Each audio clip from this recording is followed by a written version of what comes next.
नमस्कार, मैं हूं आपके साथ सोनिया चौहान। अमर छत्तीसगढ़ में आप सभी का स्वागत है। रुक करते हैं खबरों की ओर। जांजगीर चांपा के नरियारा में भू विस्थापितों ने मोर्चा खोल दिया और के महानदी पावर प्लांट के खिलाफ भू विस्थापित लामबंद हो गए और मांगों को लेकर शासन और प्रशासन को चेतावनी दे डाली। देखिए हमारी ये खास रिपोर्ट।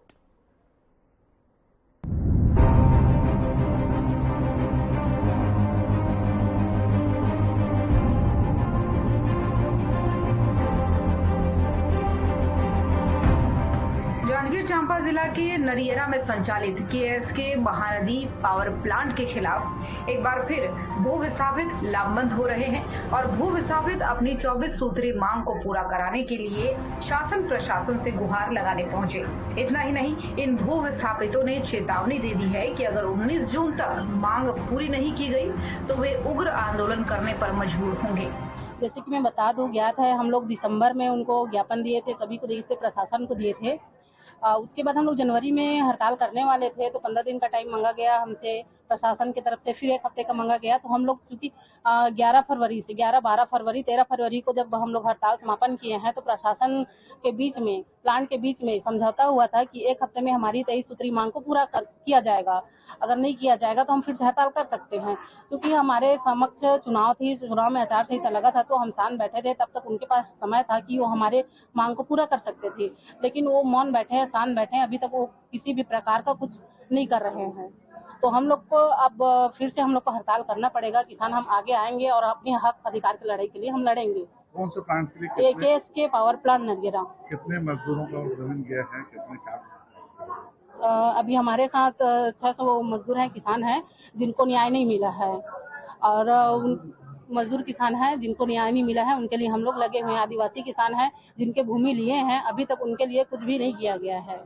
ना क्या बोलते हैं, उनका आज तक ना सुनवाई हुआ है। जमीन लिया गया है, जमीन के बाद में ना नौकरी दिया गया है, ना भत्ता दिया जा रहा है, कुछ भी नहीं किया जा रहा है। दर दर किसान भटक रहे हैं। तो उनके हक अधिकार के लिए हम आगे आकर लड़ाई लड़ेंगे और आगे धरना प्रदर्शन 20 तारीख को करेंगे, हम 20 जून को। विगत हम लोग 6 महीने से हड़ताल कर रहे हैं, बाकी हमको आज तक किसी प्रकार कोई सफलता नहीं मिला है। क्योंकि हम लोग जनवरी में 15 जनवरी को हड़ताल करने वाले थे, जिला प्रशासन ने आश्वासन दिया कि हम आपकी मांगों को प्लांट से पूरा करवा देंगे, आपको हड़ताल करने की जरूरत नहीं पड़ेगा।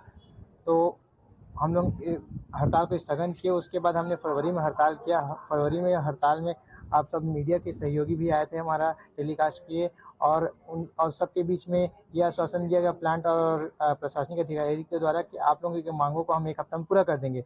बाकी वो एक हफ्ता तो छोड़िए, आज तक एक भी मांग पूरा नहीं हुआ और आज 3 महीने बीत गया। चूंकि आचार संहिता था, इसलिए हम लोग हड़ताल नहीं किए। इसलिए हम अपने अधिकार के लिए हम पुनः 20 तारीख से हड़ताल आंदोलन जारी रहेंगे। इसलिए हम कलेक्टर साहब को अवगत कराने और ज्ञापन देने के लिए आए हैं। बता दें कि भू विस्थापितों का आरोप है कि प्लांट प्रबंधन की तरफ से किसानों की जमीन अधिग्रहण करने के बाद भी उन्हें उचित मुआवजा नहीं दिया गया, जमीन के बदले नौकरी भी नहीं दी गई, साथ ही गोद ग्रामों में किसी भी तरह का विकास न करने का आरोप भी भू विस्थापितों ने लगाया है। इन भू विस्थापितों ने अधिकारियों को ज्ञापन सौंपकर गुहार लगाई है कि इनकी समस्या का समाधान कराया जाए। Bureau report.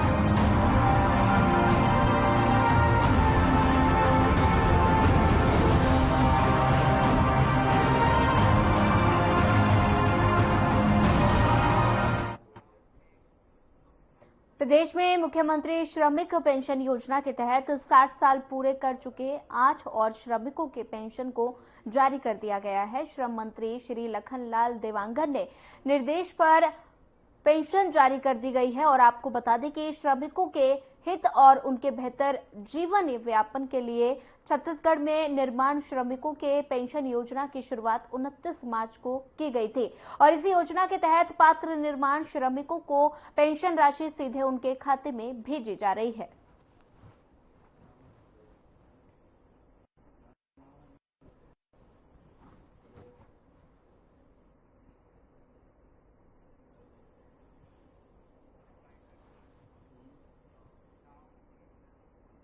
Raipur collector doctor Gaurav Kumar Singh अचानक माना कैंप स्थित सिविल अस्पताल पहुंचे और अस्पताल में मूलभूत सुविधाओं समेत इलाज आदि का निरीक्षण किया। कलेक्टर ने अस्पताल में भर्ती मरीजों से उनकी तबीयत पूछी और चल रहे इलाज के बारे में जानकारी ली। कलेक्टर ने मरीजों से डॉक्टरों के राउंड और नर्सों द्वारा दवा लेने के साथ साथ खाने पीने की व्यवस्था का भी पूरा फीडबैक लिया और इसी के साथ डॉक्टर गौरव कुमार ने अस्पताल में मोतियाबिंद के ऑपरेशन के बाद भर्ती बुजुर्गों का भी हालचाल जाना। वहीं कलेक्टर ने अस्पताल प्रबंधन और डॉक्टरों को मरीजों की गुणवत्ता पूर्ण भोजन देने और साथ ही निर्धारित समय पर भर्ती मरीजों की जांच करने के साथ साथ किसी भी आपात स्थिति से निपटने के लिए तैयार रहने के निर्देश दिए हैं।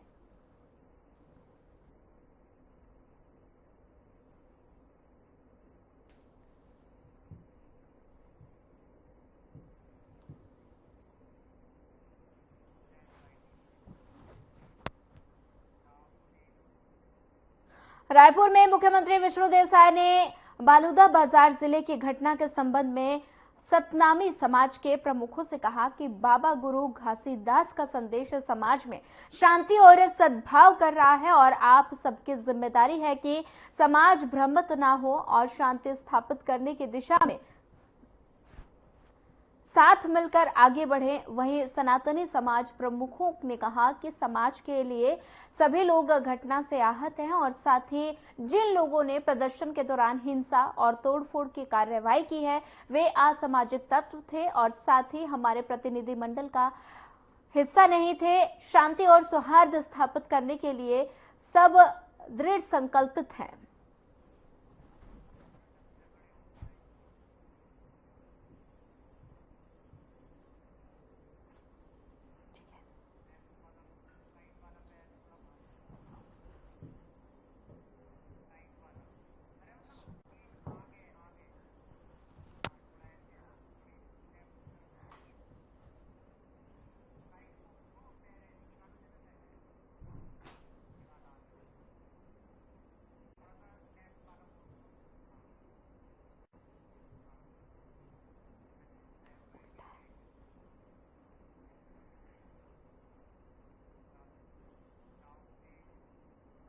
बिलासपुर के कलेक्टर अवनीश शरण एवं पुलिस अधीक्षक रजनीश सिंह ने संयुक्त रूप से एसडीएम और पुलिस अधिकारियों के साथ बैठक की।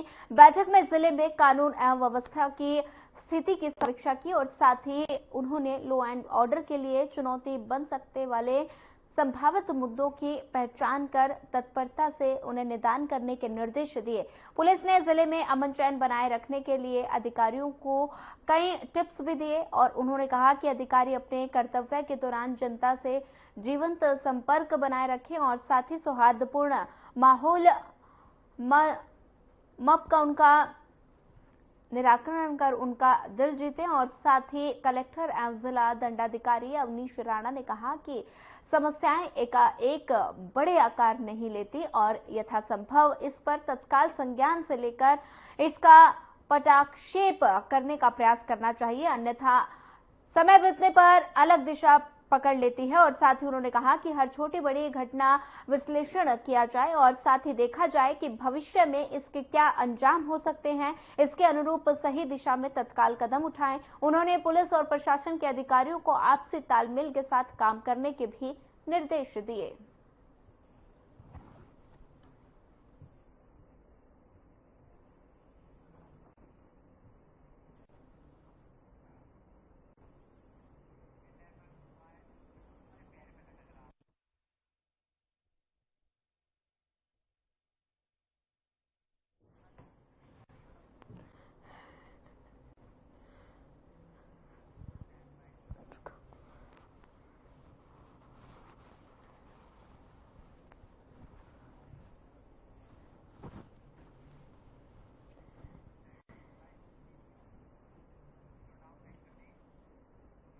विधानसभा अध्यक्ष डॉक्टर रमन सिंह ने विधानसभा सचिवालय में बैठक की और इस दौरान स्वास्थ्य मंत्री श्याम बिहारी जायसवाल और उप मुख्यमंत्री विजय शर्मा की उपस्थिति में प्रदेश के स्वास्थ्य व्यवस्था और मेडिकल कॉलेजों की सुविधाओं को लेकर विस्तार से चर्चा की गई। विधानसभा अध्यक्ष ने प्रदेश के मेडिकल कॉलेजों में विशेषज्ञ चिकित्सकों की कमी को लेकर चिंता जाहिर की और उनके मानदेय को बढ़ाने और उन्हें नियमित करने को लेकर जरूरी निर्देश दिए। स्वास्थ्य मंत्री श्याम बिहारी जायसवाल ने विधानसभा अध्यक्ष डॉक्टर रमन सिंह के सुझाव पर स्वास्थ्य विभाग को एक कमेटी बनाने के भी निर्देश दिए। विधानसभा सचिवालय में बैठक का आयोजन तस्वीरें रायपुर से हैं, जहां पर मेडिकल कॉलेज को लेकर बैठक में चर्चा की गई। तमाम अधिकारी बैठक के अंदर मौजूद रहे और साथ ही विधानसभा अध्यक्ष ने बैठक ली। विधानसभा सचिवालय में बैठक हुई। बैठक के दौरान मेडिकल कॉलेज को लेकर चर्चा की गई और साथ ही तमाम अधिकारी भी मौजूद नजर आए।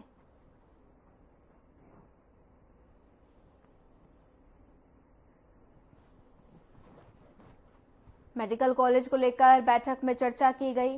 विधानसभा अध्यक्ष ने बैठक की। तस्वीरें रायपुर से हैं, जहां पर विधानसभा सचिवालय में बैठक का आयोजन किया गया। मेडिकल कॉलेज को लेकर इस बैठक में चर्चा की गई। आप देख सकते हैं तस्वीरों में काफी संख्या में यहां पर अधिकारी मौजूद नजर आ रहे हैं और साथ ही मेडिकल कॉलेज को लेकर बैठक में चर्चा की गई।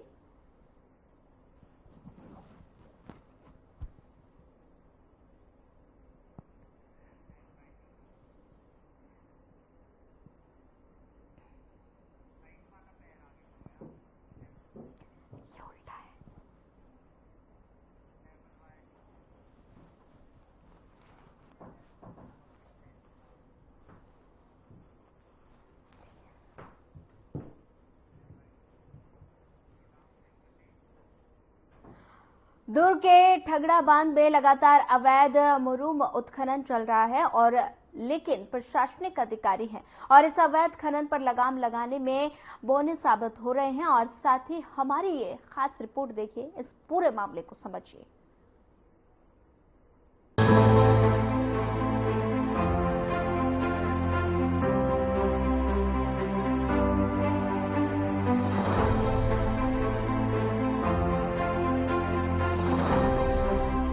मुख्यालय दुर्ग में धड़ल्ले से अवैध उत्खनन और परिवहन चल रहा है।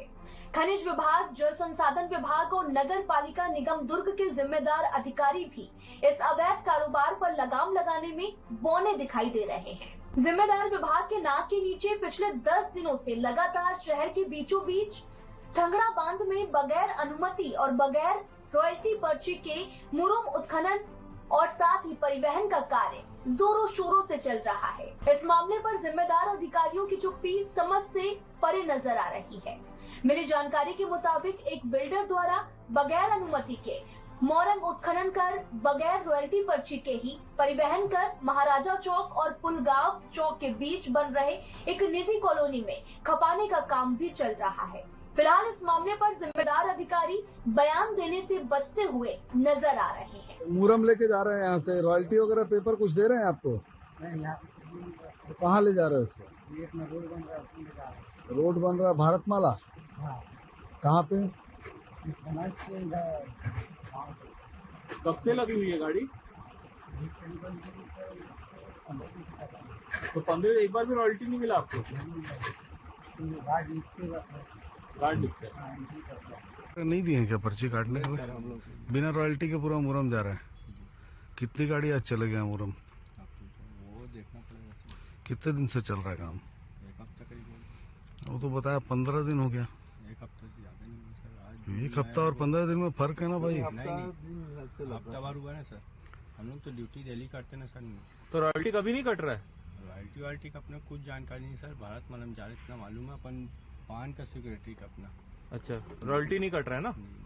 तो आप भारतमाला क्योंकि यहाँ के आप वो यहाँ के स्टाफ हो। ठगड़ा बांध में मुरुम का उत्खनन लगभग 2 तारीख से चल रहा है। ठगड़ा बांध में मुरुम परिवहन के लिए एप्लीकेशन लगी है और इसमें हमारे पास हम उसको फॉरवर्ड करेंगे एप्लीकेशन को मुरुम के लिए। फिलहाल लगभग हजारों ट्रिप वहाँ से मुरुम निकाला जा चुका है।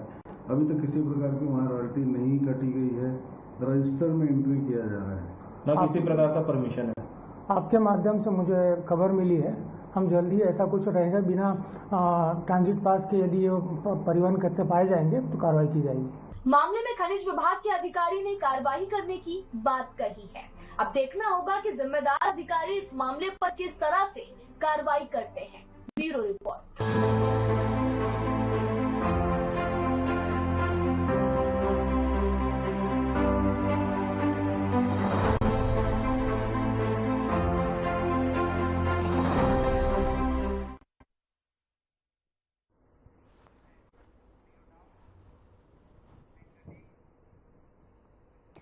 सक्ती जिले में प्रदूषण फैलाने वाले राखड़ माफियाओं पर लगाम लगाने के लिए सक्ती कलेक्टर ने बड़ी कार्रवाई शुरू कर दी है।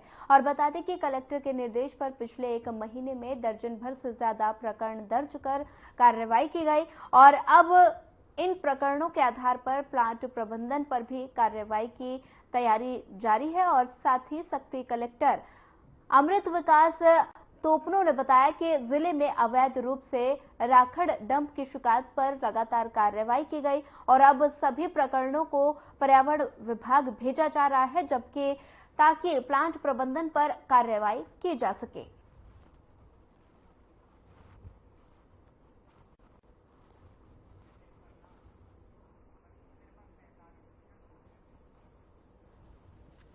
प्रदूषण फैलाने वालों पर कार्रवाई शुरू हो और कलेक्टर के निर्देश पर कार्रवाई शुरू और साथ ही तस्वीरें सक्ती से हैं जहां पर प्रदूषण फैलाने वालों पर कार्रवाई शुरू।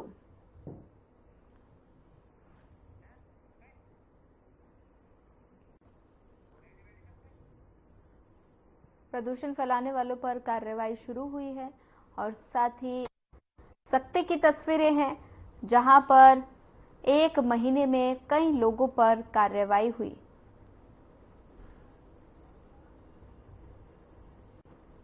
प्रदूषण फैलाने वालों पर कार्रवाई शुरू हुई है और साथ ही सक्ती की तस्वीरें हैं 1 महीने में कई लोगों पर कार्रवाई हुई। लगातार सक्ती में प्रदूषण लगातार फैल रहा था, जिसको लेकर प्रशासन की तरफ से कार्रवाई हुई है और साथ ही 1 महीने के अंदर कई लोगों पर कार्रवाई हुई है। सक्ती की तस्वीरें हैं, लगातार प्रदूषण फैलाने की शिकायतें मिल रही थी, जिसके बाद प्रशासन अलर्ट मोड पर आ गया और प्रशासन ने 1 महीने के अंदर कई लोगों के खिलाफ कार्रवाई की।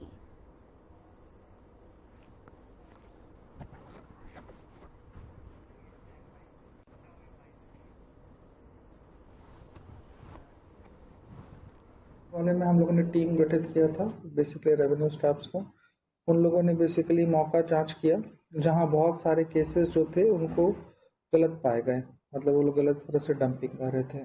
उसमें जो है हम लोगों ने केसेस बनाए और वो केसेस जो है हम लोगों ने रीजनल ऑफिस जो होता है आवास पर्यावरण को उनको फॉरवर्ड कर दिया। बेसिकली इसमें प्रक्रिया ये रहती है कि जो भी जिला एडमिनिस्ट्रेशन केसेस आइडेंटिफाई करता है वो सारे केसेस रीजनल ऑफिस आवास पर्यावरण को जाता है। ये बेसिकली फ्लाई ऐश के केस में सेंट्रल गवर्नमेंट ने जो पावर्स है वो बेसिकली आवास पर्यावरण बोर्ड को डेलीगेट करके रखा हुआ है। वो बेसिकली लेवी करती है fine on the power plant. तो हमने प्रकरण तो भेज दिया है, अब जो भी कार्रवाई होनी है वो बेसिकली आवास पर्यावरण की तरफ से होगी पावर प्लांट के ऊपर।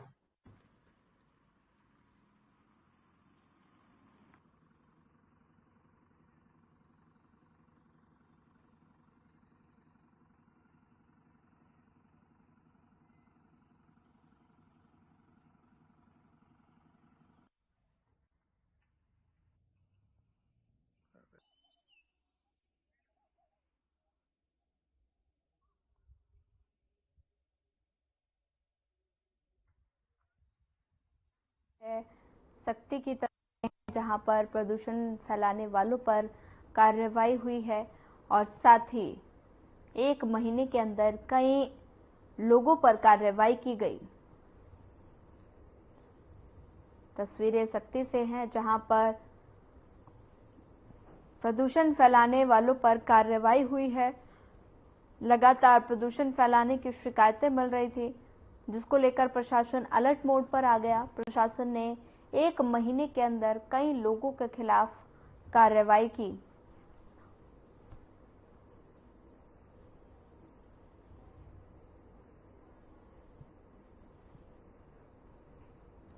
तस्वीरें सख्ती से हैं।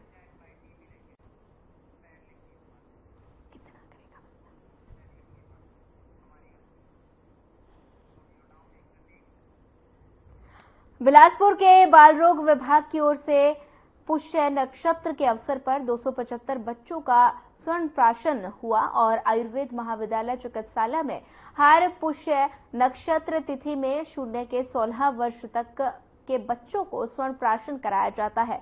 सुबह 9 बजे से शाम 5 बजे तक स्वर्ण प्राशन कार्यक्रम का आयोजन किया गया। अगला स्वर्ण प्राशन 8 जुलाई को सुबह 9 से शाम 5 बजे तक आयोजित किया जाएगा। स्वर्ण प्राशन से बच्चों के रोग प्रतिरोधक क्षमता में वृद्धि होती है, जो उनके शारीरिक और मानसिक विकास में मददगार साबित होता है। अस्पताल के बाल रोग विभागाध्यक्ष ने डॉक्टर विद्याभूषण पांडे ने बताया कि इसके नियमित प्रयोग से बच्चों की मेधा एवं स्मृति का भी वर्धन होता है और साथ ही प्रामाणिकता वैज्ञानिक आधार पर सिद्ध हो चुकी है।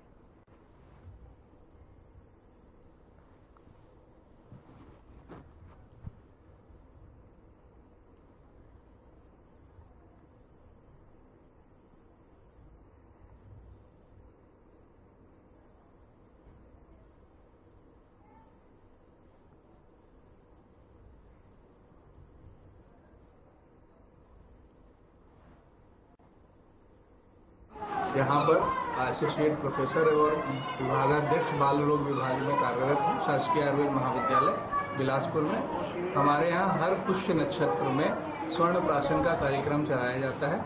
स्वर्ण प्राशन के लिए कम से कम 250 से 300 लोग यहाँ पर स्वर्ण प्राशन अपने बच्चों को कराते आ रहे हैं। जनवरी फरवरी 2023 से हमने ये कार्यक्रम शुरू किया था और अभी हमें 1.5 साल हो गया और बहुत ज़्यादा जनसंख्या हमारे पास आती है।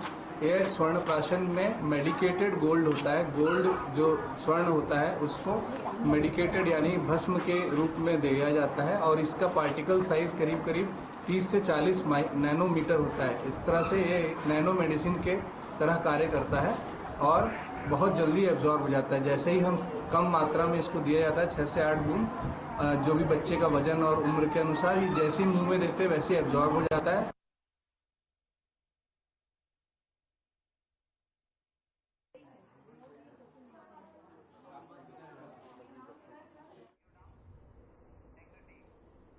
अगली खबर रायगढ़ से है, जहां पुलिस अधीक्षक दिव्यांग कुमार पटेल के मार्गदर्शन पर सड़क हादसों में कमी लाने और हादसों में मृत्यु दर को कम करने यातायात पुलिस द्वारा यातायात जागरूकता को लेकर विशेष अभियान चलाया जा रहा है, जिसकी शुरुआत आज पुलिस अधीक्षक द्वारा की गई है।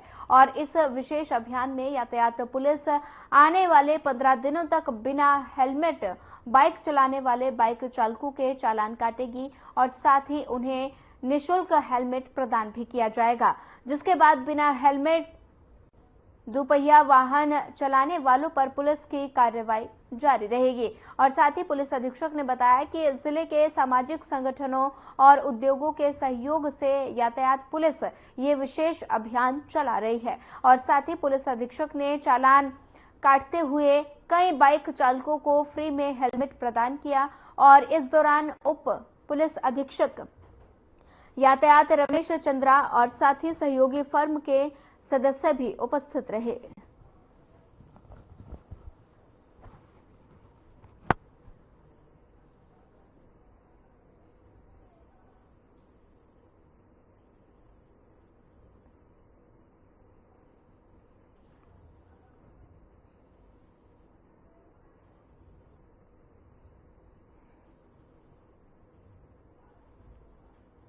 पुलिस के द्वारा एक नया यातायात के संदर्भ में अभियान चलाया जा रहा है। इस अभियान के तहत जो बिना हेलमेट के घूम रहा है उसका चालानी कार्रवाई किया जा रहा है। चालानी कार्रवाई के साथ साथ उसको हेलमेट भी फ्री में दिया जा रहा है, ताकि आगे से वो हेलमेट पहन के निकले, जिससे उसकी जान की रक्षा हो, उसके परिवार में किसी को कोई परेशानी ना हो। हमारा सभी नागरिकों से अनुरोध है कि आप जब भी घर से बाहर निकले अनिवार्य रूप से हेलमेट पहन के निकले। सड़क दुर्घटना में बहुतों का आंकड़ा लगातार बढ़ते हैं, उसको रोकने के लिए कवायद हो सकती है। लगातार जो सड़क दुर्घटनाएं हो रही है उसमें किसी ना किसी की जान जाती है, जिससे उसके पूरे परिवार को एक बहुत बड़ी हानि होती है, जिसके संदर्भ में एक विशेष अभियान चलाया जा रहा है ताकि जो भी बाइक सवार है वो हेलमेट पहन के निकले और जिससे कि उससे होने वाली हानि से बचा जा सके। सर एक बड़ी बात यह है कि बाकी जगह तो छोड़ के कम से कम हाईवे में तो उनको हेलमेट लगाना चाहिए, इस बात का संदेश है। हेलमेट लगाना हर जगह पे कंपलसरी है। अभी विशेष अभियान के तौर पर चालानी कार्रवाई के साथ साथ हेलमेट दिया जा रहा है और ये अभियान करीब 15 दिन चलेगा। 15 दिन के बाद अगर कोई भी बिना हेलमेट का पाया जाता है तो उसके विरुद्ध सतत चालानी कार्रवाई की जाएगी। सामाजिक संगठनों का योगदान मिल रहा है इसमें। हमारे द्वारा सभी सामाजिक संगठनों, सभी इंडस्ट्री से सहयोग मांगा गया है और सभी इंडस्ट्री, सभी सामाजिक